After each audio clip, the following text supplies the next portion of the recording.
In all humility, I can say that Bhagavan has showered on me incredible grace and blessings from my birth to this very day.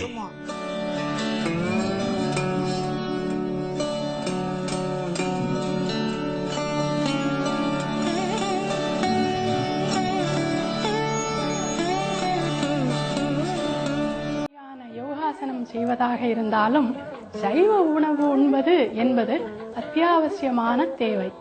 ஏனெனில் மூளையை அது அதிக சாத்வீகமாக்குகிறது, அதாவது சுத்தமாகவும் இணக்கமாகவும். ஸ்ரீ ரமண மகரிஷி கூறியது.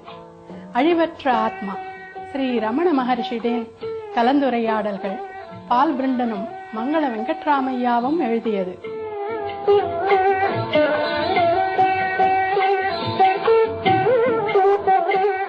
எங்கள் எல்லா நண்பர்களுக்கும் பார்வையாளர்களுக்கும் அன்புள்ள வணக்கம்.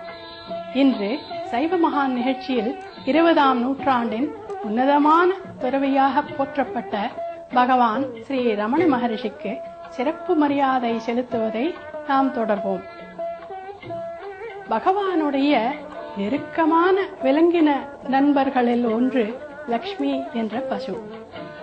அவருடைய முக்கியமான பக்தர்களில் ஒன்றாக அந்த பசு கருதப்பட்டது.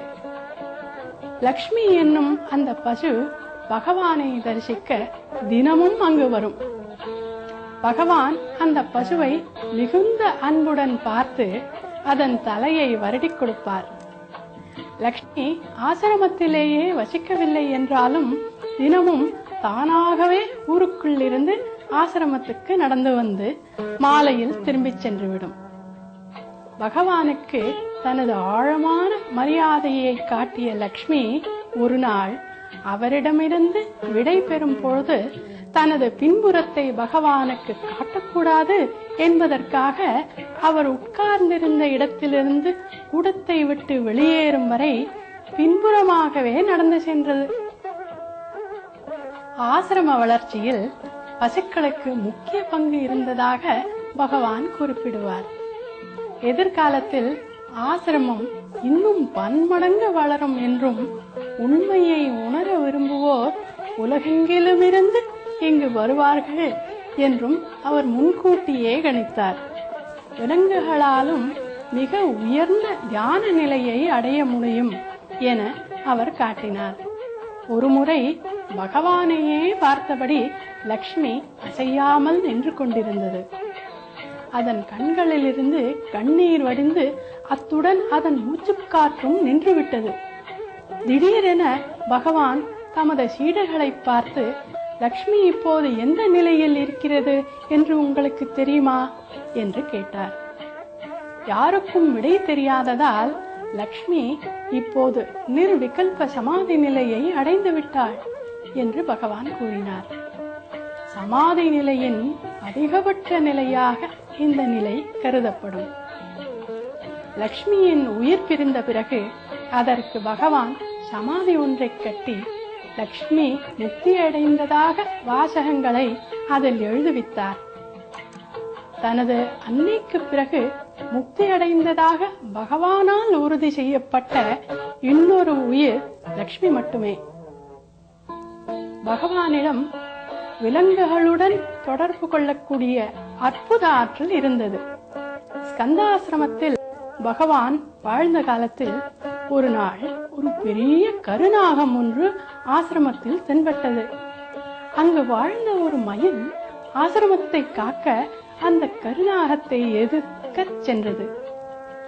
அவை இரண்டும் மோதிக்கொள்ளும் நேரத்தில் நாகத்திடம் சென்று பகவான், இங்கு எதற்கு வந்தாய்? அந்த மயில் உன்னை கொன்றுவிடும், எனவே உடனே போய்விடு என்று கூறினார். அதை கேட்டு அந்த நாகம் உடனே ஊர்ந்து அங்கிருந்து சென்று விட்டது. அதே போல தன்னிடம் வரும் குறும்புக்கார குரங்குகள், தெருநாய்கள், பறவைகள், அவருக்கு நெருக்கமாக இருக்க விரும்பும் ஏராளமான அணில்கள், சிலவற்றுக்கு அவர் பெயர் கூட வைத்திருந்தார். அவற்றின் நண்பராகவும் பாதுகாப்பவராகவும் பகவான் இருந்திருக்கிறார். தேள்களையும் பாம்புகளையும் கூட கொல்வதற்கு பகவான் எப்போதும் அனுமதித்ததில்லை. மாறாக அவற்றுக்கும் பாதுகாப்பாக வெளியேறும் வழியை அவர் காட்டுவார். கிருஷ்ணசாமி பக்தர் நினைவு கூறுகிறார்.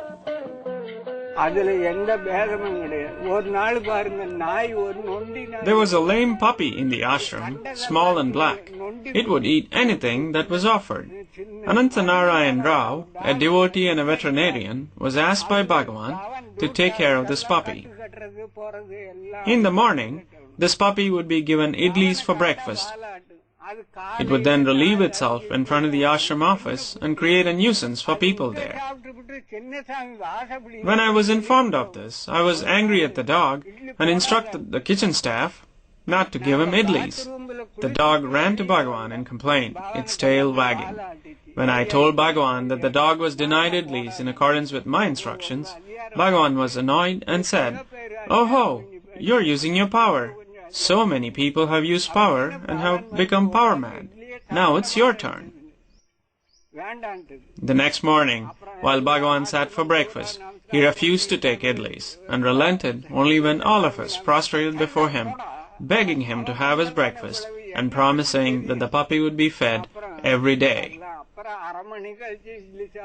That puppy used to eat even human waste and then come to Bhagavan.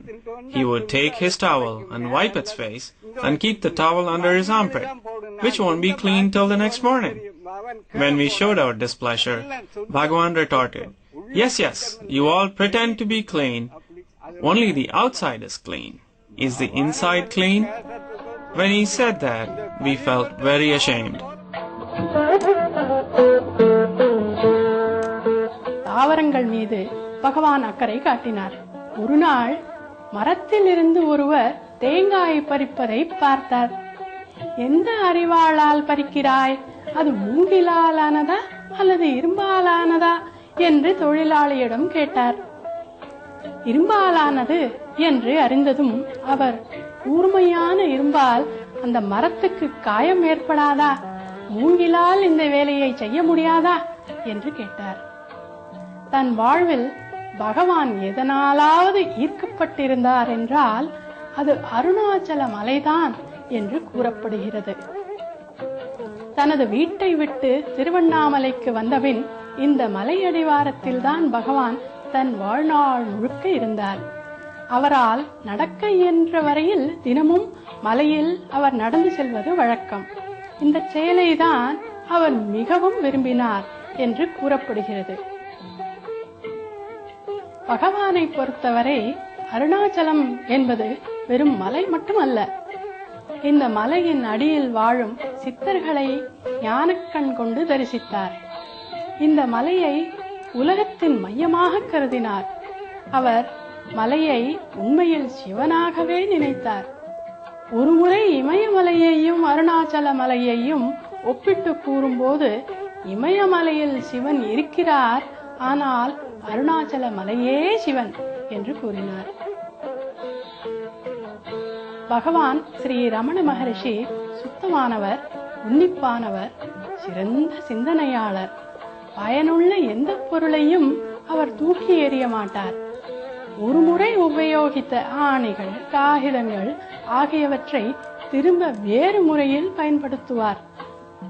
அவர் ஆசிரமத்தில் வாழ்ந்து அங்கு வழங்கப்பட்ட உணவை உண்டதால் அங்கு செய்யப்படும் பணிகளில் பங்கேற்பதை தன் கடமையாக எண்ணினார். ஆத்ம விசாரணை செய்வதோடு கடிதங்களுக்கு பதில் எழுதுவதும் நிர்மாணப் பணியையும் கண்காணித்து உணவிற்காக வாழைப்பட்டை தைப்பது போன்ற உடல் உழைப்பிலும் ஈடுபட்டார். விடியற்காலை 4 மணிக்கே எழுந்து சமையலறையில் காய்கறிகள் நறுக்கி கொடுப்பார். அவர் சமையலில் நிபுணர். உணவு ருசிக்கு ஏற்ற சேர்மானங்களின் சரியான அளவுகளை கூறுவார். சுகாதாரமாகவும் காய்கறிகளின் பசுமை மாறாமல் தரமாக சமைக்க ஆலோசனை கூறுவார். அவர் ஒருமித்த கவனத்துடன் தன் காரியங்களை செய்ததால் அவரை போல் விரைவாக காய்கறிகளை சமைப்பதில் திறமை உள்ளவர் வேறு யாரும் இல்லை என்று கூறப்பட்டது.